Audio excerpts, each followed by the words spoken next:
How is reality created from the field? Most quantum physicists agree that it is a very similar process to the creation of a hologram. In other words, the universe we see is a holographic universe. So to understand the holographic universe, we have to understand what a hologram is and how it is created. The simple definition, according to Michael Talbot in the Holographic Universe, is that a hologram is a virtual image, an image that appears to be where it is not. In other words, a hologram is an image that is not real. Let's look at how a hologram is made. It is actually a two-step process.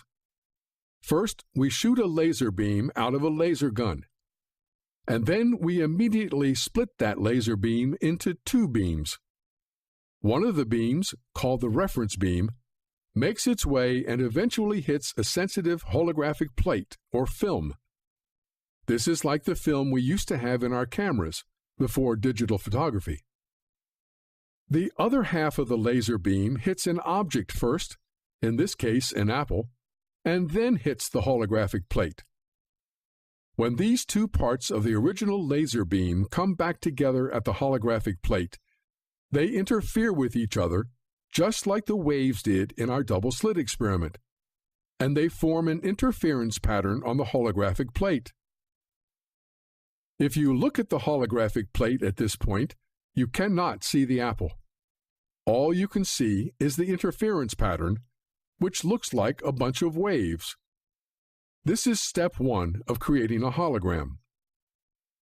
Remember those 3D pictures that were such a fad in the 90s, which looked just like a bunch of meaningless waves? But if you refocused your eyes, an image would pop out for you to see.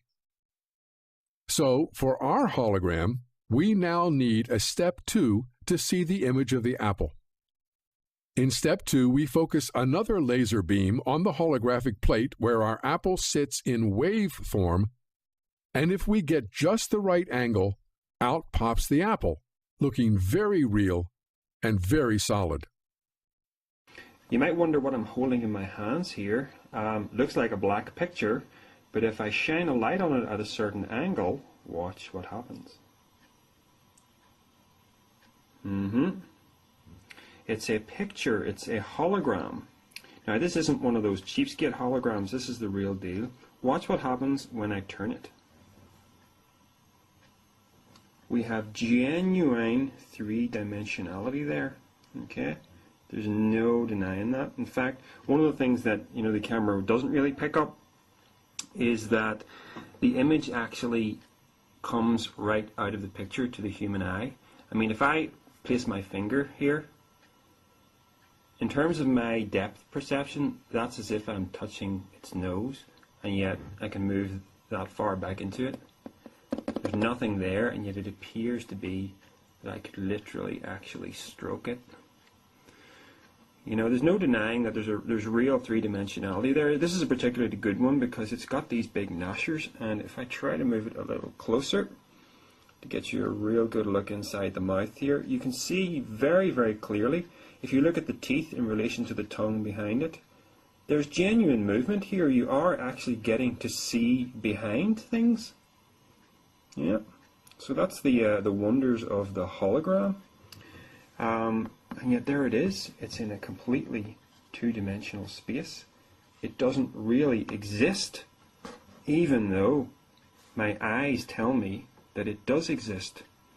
I'd like you to see a few examples of just how far we've come in our holographic technology over the past few years, and how real holograms that we produce today are beginning to look. In the beginning, there was nothing.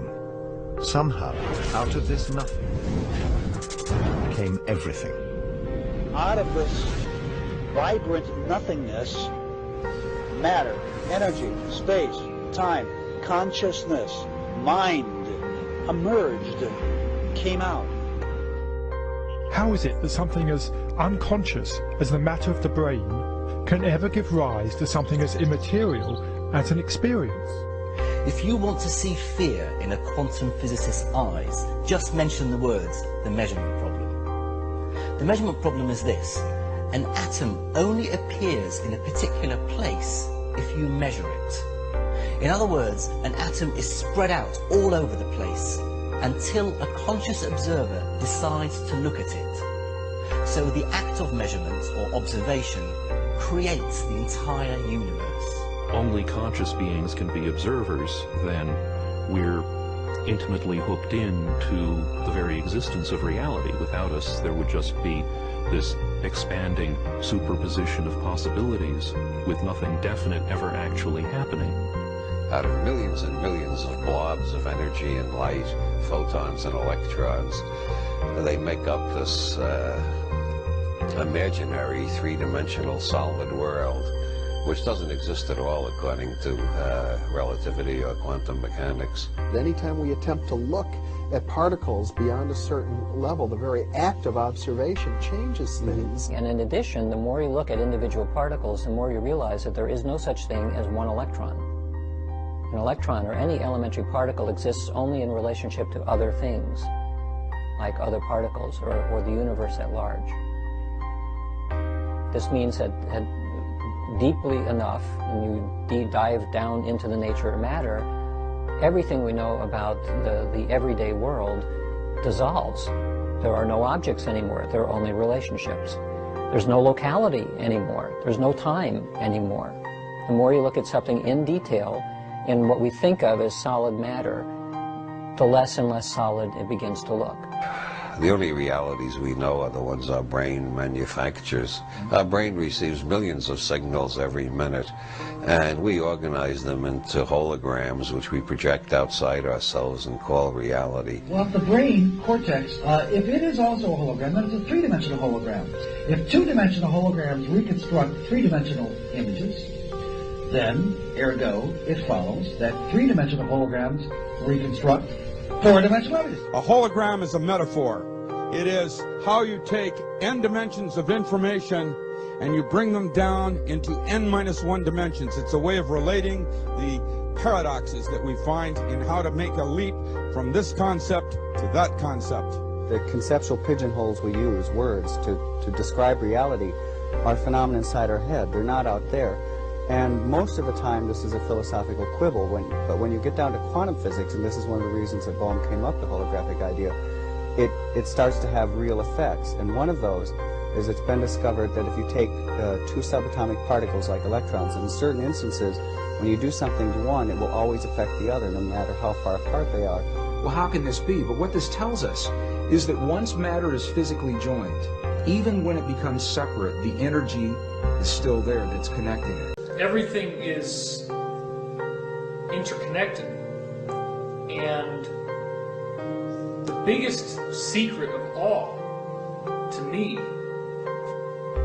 is the extent to which individuality is an illusion. Illusion comes from how our minds perceive. My illusion comes from my mind, your illusion comes from your mind. You do not need to search anywhere else for the source of illusion. Wherever we search externally, we cannot find the source of illusion because your illusions come from within your mind. The big thing we're talking about here is a new way of thinking about this thing we call the person, the self, the beingness, the I. And as we begin to modify what we mean by that, we could begin to see and touch upon this infinite realm that I'm speaking about. If you've ever wondered why nuclear power is 1,000,000 times more powerful than chemical energy, it's because chemical energy results from the manipulation of atoms in a molecule. Nuclear energy results from the manipulation of nucleons in a nucleus. The superunified scale, 1,000, million times smaller, is virtually infinite in its dynamism. If you're seeking the infinite, what instruments do you have to seek the infinite? Only sense organs, isn't it?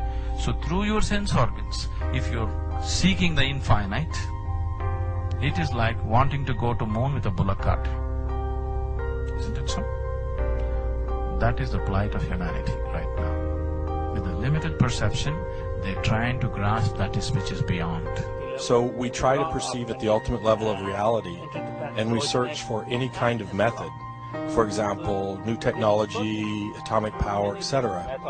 But search as we might, we cannot perceive the ultimate level of reality using these mechanisms.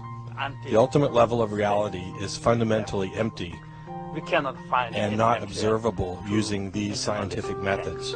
Science is involved in a perceptual enterprise, not primarily in gaining knowledge, though knowledge appears, but knowledge is a byproduct. And by understanding the thing, you can coherently, then our contact with it, as long as it is coherent, it shows that our understanding is correct. You see, we must distinguish between correct appearances and incorrect appearances, or illusory. Your appearance now is what we call residual self-image. It is the mental projection of your digital self.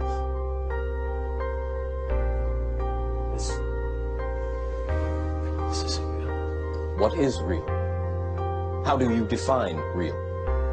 If you're talking about what you can feel, what you can smell, what you can taste and see, then real is simply electrical signals interpreted by your brain.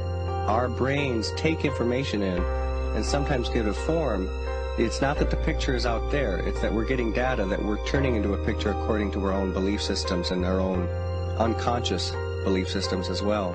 We know what is going on is that light comes in through the eyes, hits the back of the retina, triggers electrochemical impulses which travel down nerve fibers to the back of the brain, where the brain very cleverly, in about 1/10 of a second, puts it all together and says, this is what it looks like out there. Well, you're creating your own reality tunnel. That doesn't mean you're creating reality. Out of reality, whatever that is, out of the infinite flux of energy, you're creating your own reality tunnel, and most people aren't aware of it. Most people aren't aware of it. All matter is merely energy condensed to a slow vibration. That we are all one consciousness experiencing itself subjectively. There is no such thing as death. Life is only a dream, and we are the imagination of ourselves. If the thing we acknowledge to be the material world is merely comprised of perceptions given to our soul, then what is the source of these perceptions? For instance, we can send to our brain the electrical correlates of such senses as sight, hearing, and touch that we perceive while we sit at a desk. In that state, our brain would think itself as a businessman sitting in his office. This imaginary world would continue as long as the stimulations keep coming from the computer.